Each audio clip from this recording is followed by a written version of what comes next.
BRICS celebra cumbre virtual para debatir la política comercial del presidente de Estados Unidos. Trump ha amenazado con imponer nuevos aranceles por cualquier tipo de cooperación con el grupo.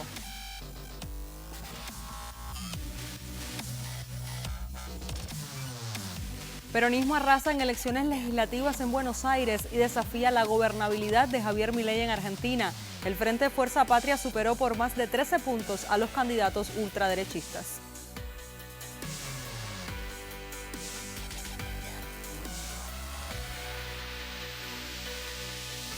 Y la Asamblea Nacional de Francia rechaza moción de confianza del primer ministro François Bayrou, solo 9 meses después de que asumiera el cargo. La iniciativa fue respaldada por 364 votos. Saludos, bienvenidos a El Mundo Ahora, con los adelantos de las noticias más relevantes de esta jornada. Ya comenzamos, acompáñanos durante los próximos 27 minutos de programa.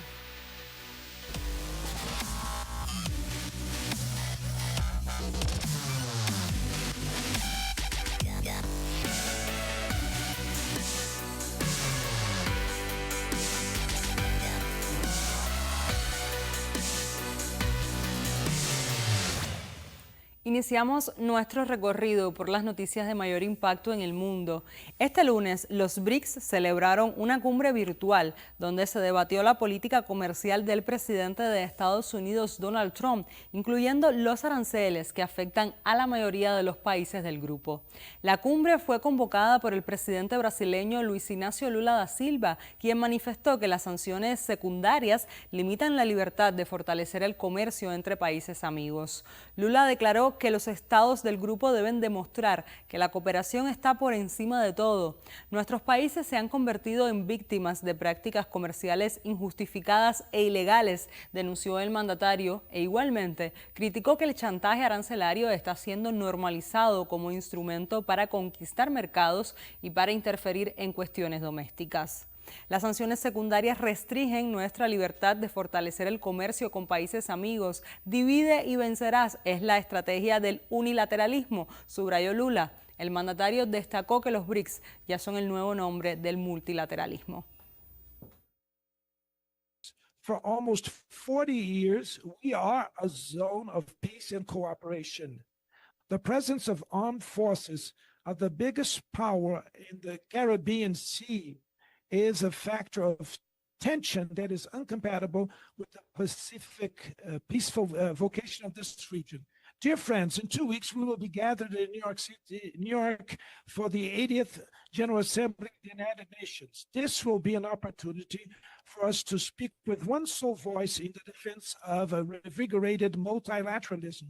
We should move forward in enhancing the Security Council of the UN, incorporating new permanent and non-permanent members from Latin America, from Africa, and from Asia. Another central gap in the multilateral architecture of today is in the digital field.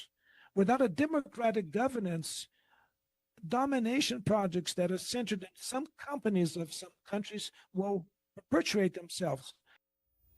También el canciller indio, cuyo país se ha visto afectado por los aranceles unilaterales de Trump, enfatizó que la situación actual del mundo es motivo de verdadera preocupación. Al mismo tiempo, es imperativo que las prácticas económicas sean justas, transparentes y beneficien a todos.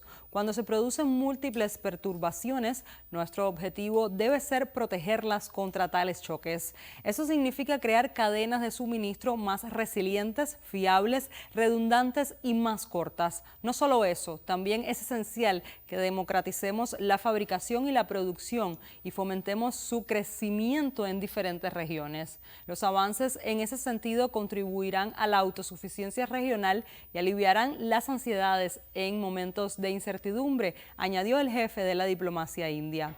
Por su parte, el presidente de China, Xi Jinping, aseguró que su país está dispuesto a colaborar con las otras naciones de los BRICS para poner en práctica la iniciativa del desarrollo global y promover una cooperación de alta calidad entre todos los miembros. Asimismo, denunció que el hegemonismo, unilateralismo y el proteccionismo son cada vez más frecuentes, al igual que las guerras comerciales y arancelarias que perturban gravemente la economía mundial y socavan las normas del comercio internacional. Escuchemos. 历史昭示我们，多边主义是人心所向，大势所趋。是世界和平与发展的重要依靠。我提出全球治理倡议，旨在推动各国携手行动，构建更加公正合理的全球治理体系。我们要坚持共商共建共享，维护以联合国为核心的国际体系和国际法为基础的国际秩序，夯实多边主义根基，同时要积极推进国际关系民主化，提升全球南方国家的代表性和发言权，通过改革完善全球治理体系，充分调动各方的资源，更好地应对人类社会共同面临的挑战。Mientras, el presidente de Rusia, Vladimir Putin, pronunció un discurso de forma privada, según reportó el Kremlin. De acuerdo al comunicado, durante la intervención de Putin se abordaron cuestiones relacionadas con la cooperación entre los países miembros del BRICS en los ámbitos comercial, económico, financiero, de inversión y otros, teniendo en cuenta la situación actual de la economía mundial. Por su parte, el líder de Sudáfrica, Cyril Ramaphosa, señaló que estamos siendo testigos de cambios radicales en el comercio mundial que plantean tantos retos como oportunidades en el reordenamiento de la economía global. Las medidas arancelarias unilaterales están contribuyendo a crear un entorno cada vez más proteccionista, por lo que destacó que los países BRICS deben participar en la promoción de las reformas que deben llevarse a cabo a nivel de la Organización Mundial del Comercio. Ante los retos a los que se enfrenta el mundo en su camino al multilateralismo, Ramaphosa resaltó que esta crisis comercial mundial nos brinda una gran oportunidad para hacer las cosas de manera diferente. Además, llamó a impulsar un orden global más justo y sostenible, abordando desigualdad y promoviendo cooperación internacional. South Africa has launched an extraordinary committee of independent experts on the global wealth inequality chaired by a Nobel laureate, Professor Joseph Stiglitz. The committee will deliver the first ever report on global inequality to G20 leaders since its inception. The experts will report on the state of wealth and income inequality and its impact on growth, poverty, and multilateralism, and present a menu of effective solutions for leaders.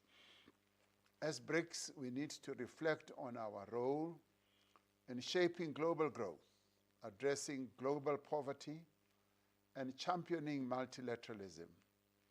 We should use our growing voice to advance a global order that improves the lives of the world's people and safeguard the planet for future generations.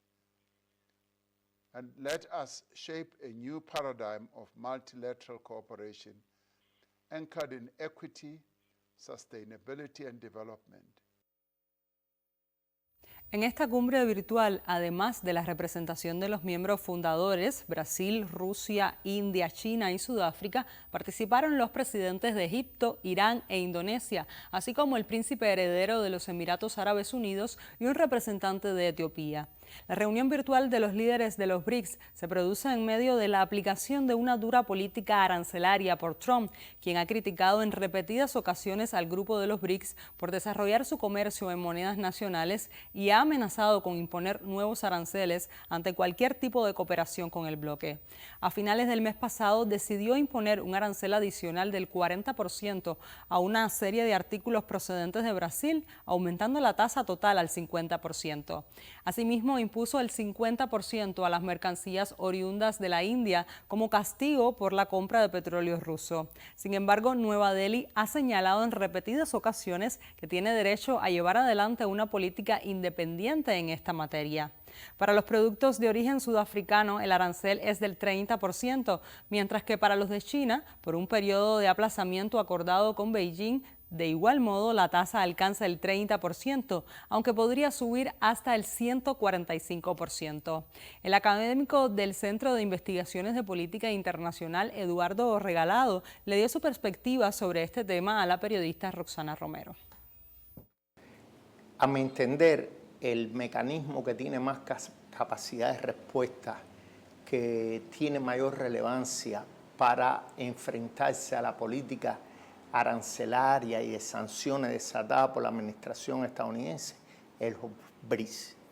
Es una organización que está compuesta por países emergentes y también países en desarrollo, que su objetivo fundamental es establecer un nuevo orden, sobre todo económico, a nivel internacional. Gran parte de toda esta política de sanciones, de aranceles, que desata la administración estadounidense, está dirigida hacia estos países. Son afectaciones muy serias que afectan el comercio y, por supuesto, a la evolución de la vida económica y social de estos países. Yo creo que los BRICS tiene grandes posibilidades, herramientas para hacerle frente a esta política. Parto del nivel de convocatoria y de consenso que tiene la organización y cómo los países que integran la organización están reclamando esta política que es ilegal, desatada por Estados Unidos. Ellos están luchando por una mayor representación y voz en las organizaciones internacionales que se enfrente a esta política desatada por Estados Unidos. Otra de las grandes posibilidades y de manera práctica más directa es la capacidad de diversificación del comercio de los países que integran la organización, tanto de los emergentes como los que están en desarrollo. Es decir, ir negociando entre estos países e ir independizándose del mercado estadounidense.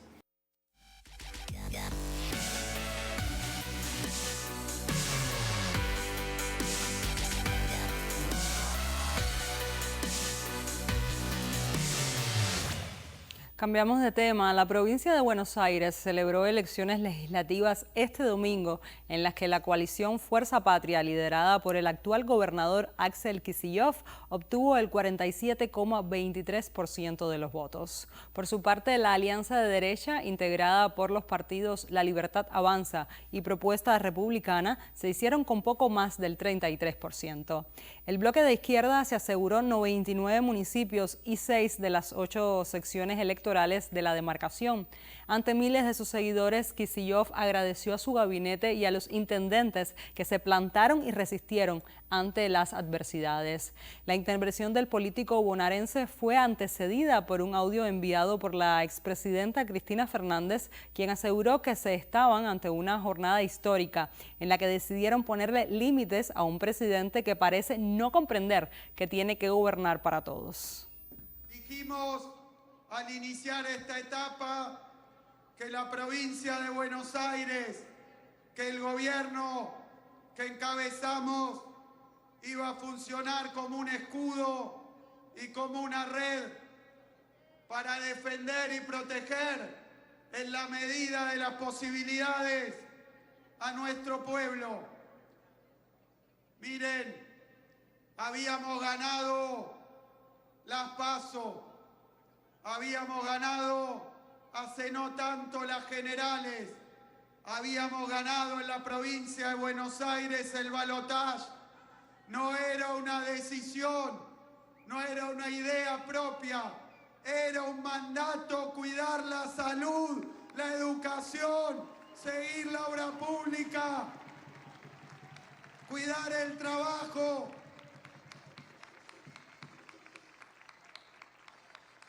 Por eso, hoy, con el veredicto de las urnas, digo que nos comprometimos y cumplimos. Acá estamos.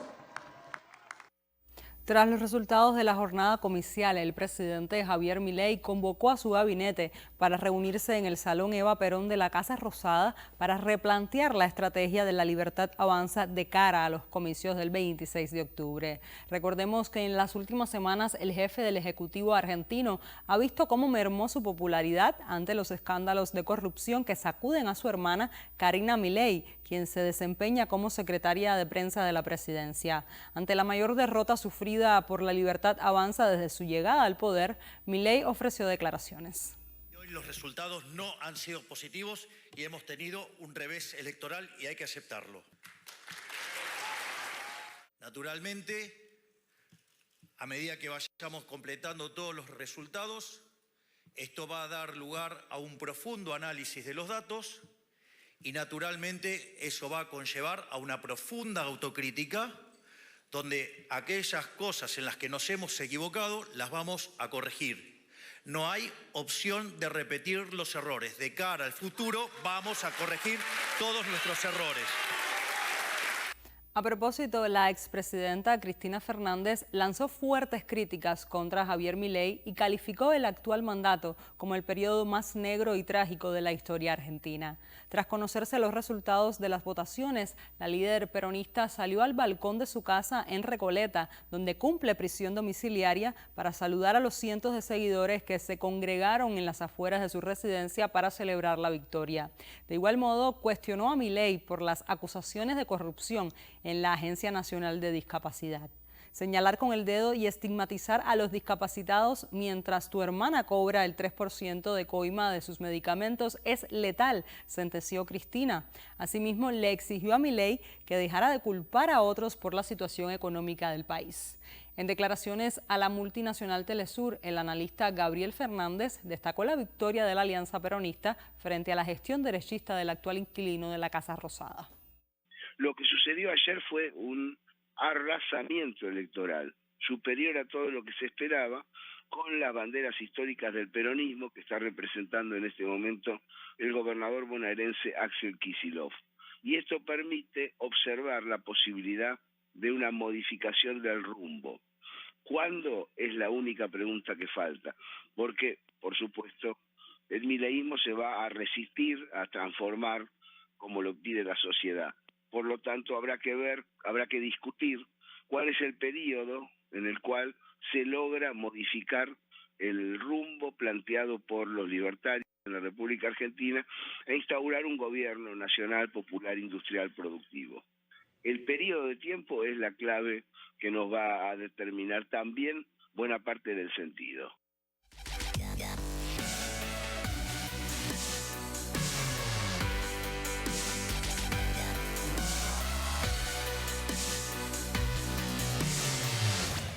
Pasamos a Europa. La Asamblea Nacional de Francia rechazó este lunes la moción de confianza a la que se sometió el primer ministro François Bayrou en una sesión extraordinaria convocada por él mismo, lo que profundiza la crisis política en el país.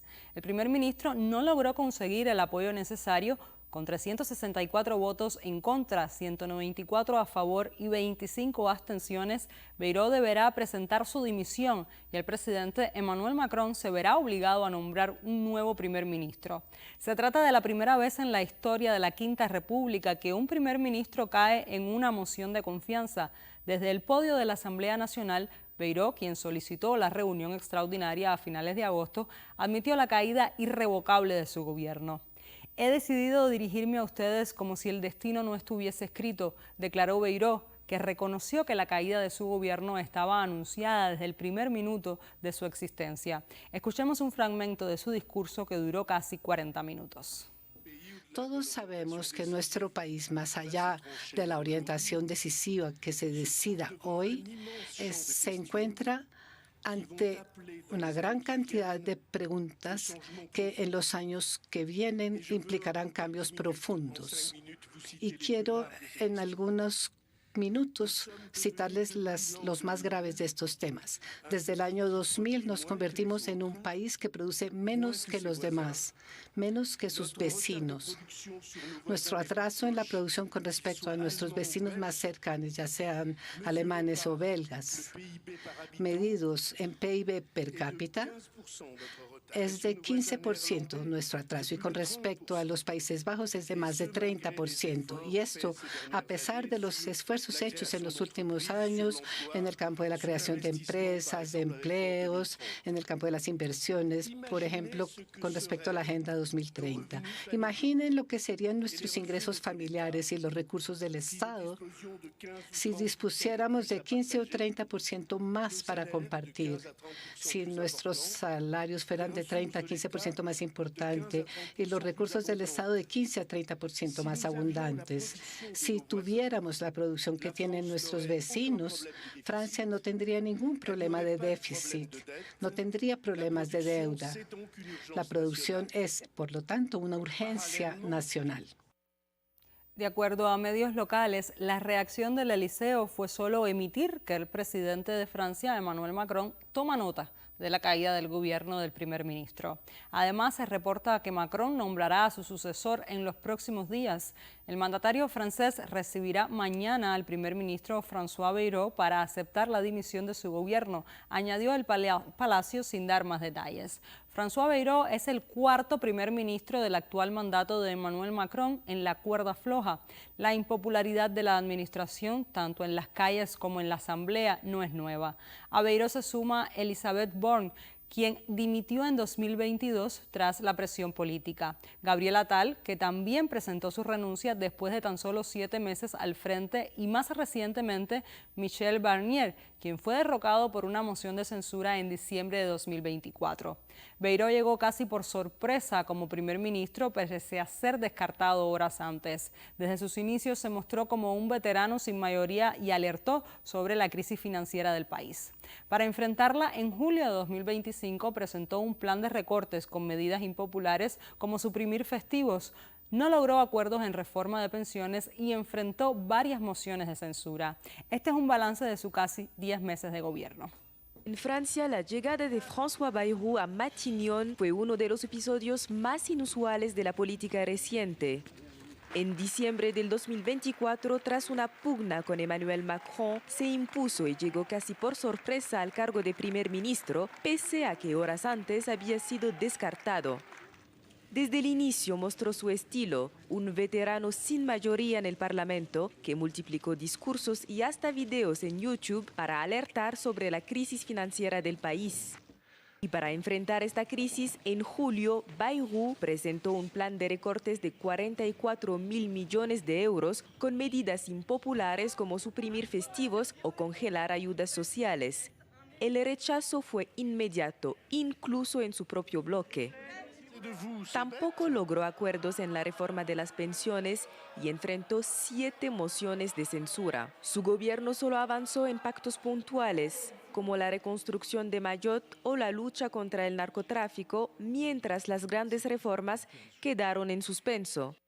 A este balance limitado se sumaron polémicas, la más grave, el caso de Betaram, un escándalo de abusos en un colegio católico donde estudiaron sus hijos. Una comisión parlamentaria lo acusó de no haber actuado pese a conocer denuncias desde los años 90. Tras meses turbulentos y proyectos inconclusos en Matignon, Bayrou, de 74 años, no piensa poner fin a su carrera política. Aunque él lo niega, ambicionaría una eventual candidatura para la elección presidencial del 2027. El voto en su contra se produjo tras la propuesta de recortes al gasto público que el primer ministro consideraba necesaria para controlar el déficit estatal y la deuda pública de Francia. A mediados de julio, Bayrou presentó el proyecto de presupuesto para 2026, que preveía reducciones por un total de 44.000 millones de euros, lo que provocó el rechazo de amplios sectores de la sociedad. El déficit de Francia alcanzó el 5,8% del Producto Interno Bruto el año pasado. Además, la segunda economía de la zona de euro se enfrenta a una grave crisis de deuda que ascendía a 3,346 billones de euros al final del primer trimestre de 2025, lo que representa el 113,9% del Producto Interno Bruto. Como presidente, Macron seguirá teniendo poderes sustanciales en materia de política exterior y asuntos europeos y seguirá siendo el comandante en jefe del ejército. Pero en el ámbito nacional, las ambiciones del presidente se ven cada vez más abocadas al fracaso. Escuchemos las reacciones tras la votación de las diputadas Mathilde Panot, de Francia Insumisa, y Cyrielle Chatillon, de los ecologistas. No aceptaremos ningún nuevo primer ministro que siga la misma política. Ahora lo único que requiere el país es que se vaya el presidente que no respeta la opinión del pueblo. Esperamos que se caiga este presupuesto que nadie quería en Francia. Desde el 8 de septiembre, esto es una victoria de la movilización popular, haber derrocado a este primer ministro. Esperamos las manifestaciones del 10 de septiembre. Nuestro grupo presentará una moción de destitución del presidente de la República y a partir del 10 de septiembre estaremos en todas partes al lado de los franceses para decir ya, basta. Solo podemos decir que sabíamos que François Bayrou iba a caer. Todo este tiempo de preparación lo pondremos al servicio del pueblo ahora. Queremos una ruptura con la política de Emmanuel Macron y también una ruptura con ese método. Hay que volverle a dar el poder a la Asamblea Nacional, abandonar el 49.3. Hay que abrir el diálogo inmediatamente con la Asamblea Nacional.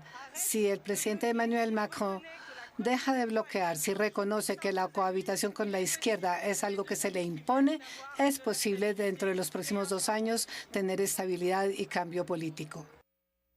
En este contexto se han convocado protestas masivas para este miércoles 10 de septiembre bajo el lema Bloqueemos Todo, con el objetivo de paralizar el país. El colectivo Bloqueemos Todo, al que se han sumado movimientos sociales y sindicatos, surgió durante el verano para manifestarse contra el proyecto de presupuesto de Bayrou y exigir una reinversión en servicios públicos, el cese de los recortes de empleo y el mantenimiento de los días festivos. No queremos sufrir su crisis, queremos cambiar de rumbo para bien, con y para el pueblo, no contra él, señalan en su página oficial.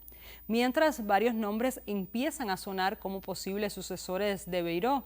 Entre ellos destaca el ministro de Justicia, Gérald Darmanin, que ha sido parte de todos los gobiernos desde 2017, con excepción de 3 meses. Asimismo, el exbanquero Éric Lombard, ministro de Economía, y el diputado del Partido Socialista, Olivier Faure, se encuentran entre los posibles candidatos. Solo una mujer figura en la lista, la ministra de Salud y Trabajo, Catherine Vautrin. Realmente la atención política se dirige hacia Emmanuel Macron, quien deberá elegir un nuevo primer ministro o disolver la Asamblea Nacional. David Badrey, analista y doctor en economía, analiza la incertidumbre política que enfrenta Francia tras el resultado de la moción.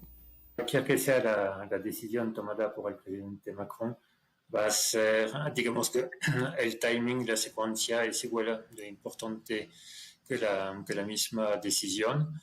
De hecho, por varias razones vamos a tener un bloqueo del país, unas protestas, digamos, este miércoles, y el viernes tendremos la Fitch que va a calificar la nota de Francia. Y digamos que estamos en un periodo de gran incertidumbre, obviamente reforzada por esta moción de censura contra el primer ministro Bayrou. No creo que, digamos, los mercados ya habían internalizado el resultado de hoy, entonces, digamos, eso no va a cambiar nada directamente en los mercados en el muy corto plazo. Pero la señal que va a mandar el presidente Macron escogiendo su primer ministro y la composición del nuevo gobierno va a ser clave para intentar reducir esta incertidumbre.